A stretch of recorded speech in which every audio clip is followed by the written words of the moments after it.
and scanned the horizon off to his right. He found the vessel, tiny in comparison to his own gargantuan freighter, and watched as it continued heading west under power and most certainly not heaving to. He didn't hear the double crump sounds of far-off deck guns firing a single shot each into the path of the commercial boat, but he saw the huge geysers of seawater erupt skywards in answer. "Fucking hell," he cursed to himself, the binoculars still glued to his eyes as he saw the two plumes of white water erupt directly in the path of the vessel. "Go back, for God's sake, man," he said in a low voice, willing the unknown boat's captain to turn back and not risk the lives of everyone on board. The other captain, whoever it was, tested the patience of the U.S. Navy officer, who gave his orders and showed anyone observing that he wasn't backing down.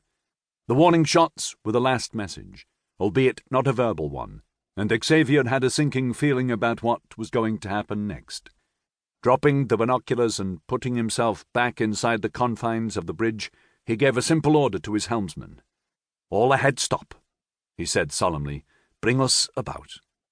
His helmsman responded with naval terminology betraying his roots, and the ship gave the smallest of lurches as their forward momentum was cut. The sheer size of his vessel and the massive displacement of water it created made it very difficult to feel the changes, but Xavier knew his Maggie well. Even before they began their slow turn to take themselves away from the distant, loose blockade that the ship's radar had warned them about, everyone on the bridge sitting high up at the stern of the big vessel started to watch, not needing the binoculars. They saw the explosion and its accompanying fireball as the bright orange ball spewed a great cloud of black smoke into the air. Nothing was said after the initial shouts and screams of alarm, but the atmosphere on the ship was one of frustration and fear. Picking the lesser of the two evils, they sailed back towards the docks and back towards the uncertain safety of northwest England. Chapter 1. Squadron Sergeant Major Dean Johnson's detached unit of light reconnaissance tanks and armoured personnel carriers had exhausted their supply of ammunition into the left flank of the massive horde of undead heading straight for their island stronghold. That horde looked for all the world as though the entire human contents of a large city had all decided to walk in one direction at the same time, and with no discernible purpose. It had, however, been degraded by over a quarter of its original number by the attack of a troop of 4 German main battle tanks, but the dead had piled up so high that the majority of the swarm had simply marched onwards and ignored them. That barrier of broken bodies prevented their advance and forced them to try and find another way around, but that delay had effectively removed them from the fight. Johnson's convoy, under the command of Captain Palmer, had been returning from London, where they had rescued an 8-man Special Forces team and the scientist they had been sent in to extract.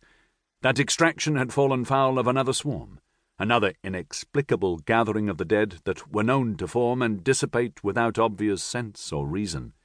And even though that swarm was only a tiny fraction of the size of the one that had cut off their retreat, it was still large enough to make the tight confines of the city streets an impassable death trap.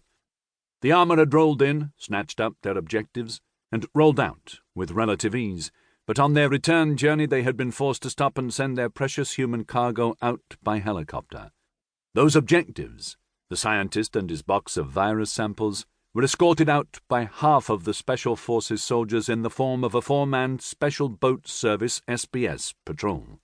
They had flown south, out over the Jurassic coast of southern England and into the Channel, where the remnants of the military and government command hierarchy remained, and pulled whatever strings they had left at their disposal, which, tragically, weren't that many. The return of the convoy to their commandeered island base just off the coast was delayed by mechanical failures. They had to abandon the damaged tracked vehicles in order to keep moving and get into the fight, and they had arrived just in time to pour machine gun and 30mm cannon fire into the massed bodies heading for the causeway which cut them off from their people. The defenders on the island had brought tons of their own lead and explosives to bear on the attack from the remainder of the squadron's guns, as well as the 2 stranded chieftain tanks that brought them not only heavy cannons, but also their new commanding officer in